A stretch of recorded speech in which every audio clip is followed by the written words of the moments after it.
করছি আমরা।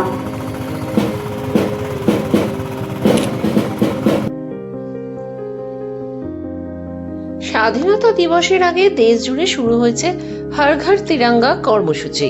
সেই কর্মসূচিকে সামনে রেখে দুর্গাপুরেও দেখা গেল দেশাত্মবোধের আবহ। দুর্গাপুরে হর ঘর তিরঙ্গা কর্মসূচিতে অংশ নিলেন বিধায়ক চন্দ্রশেখর বন্দ্যোপাধ্যায়। জাতীয় পতাকার মর্যাদা ও দেশের প্রতি শ্রদ্ধার বার্তা তুলে ধরে কর্মসূচিতে অংশ নেন তিনি। এদিনের কর্মসূচিতে বিধায়কের পাশাপাশি উপস্থিত ছিলেন আসানসোল দুর্গাপুর পুলিশ কমিশনারেটের পুলিশ কর্তারা, দুর্গাপুর মহকুমা প্রশাসনের আধিকারিকরা, উপস্থিত ছিলেন দমকল বিভাগের আধিকারিকরাও। প্রশাসনিক আধিকারিকদের উপস্থিতিতে কর্মসূচিকে ঘিরে ছিল বিশেষ উৎসাহ ও উদ্দীপনা। স্বাধীনতা দিবসের প্রাক্কালে সাধারণ মানুষের মধ্যে দেশপ্রেম ও জাতীয় পতাকার প্রতি সম্মান আরও বাড়িয়ে তুলতে এই উদ্যোগ বলে জানা যায়। কর্মসূচি মাননীয় মুখ্যমন্ত্রী শুভেন্দু অধিকারী মহোদয় আজ কলকাতা থেকে শুরু করেছেন। 9 তারিখ থেকে 17 তারিখ পর্যন্ত এই কর্মসূচি চলবে।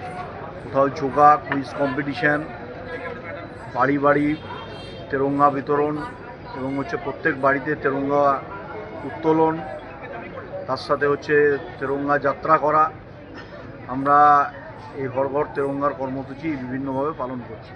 আমরা আজকে দুর্গাপুরে আসানসোল দুর্গাপুর পুলিশ কমিশনারেট, দুর্গাপুর নগর নিগম, আসানসোল দুর্গাপুর ডেভেলপমেন্ট অথরিটি, দক্ষিণবঙ্গ পরিবহন সংস্থা, দুর্গাপুরে মহকুমা শাসকের দপ্তর, তথ্য সংস্কৃতি দপ্তর, সকলে মিলে একযোগে এবং 3টি college, government college, Michael Madhusudan college এবং তার সাথে ওমেন্স কলেজ, সকলে মিলে পার্টিসিপেট করে হর ঘর তিরঙ্গার যাত্রা আমরা ভগৎ সিং ক্রীড়াঙ্গন থেকে আসানসোল দুর্গাপুর ডেভেলপমেন্ট অথরিটির প্রশাসনিক ভবনের সামনে এখানে সমাপ্ত হয়।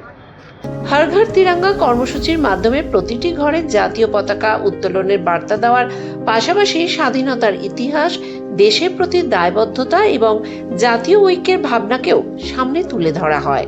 দুর্গাপুরেও এই কর্মসূচিকে ঘিরে তৈরি হয়েছে উৎসব মুখর পরিবেশ।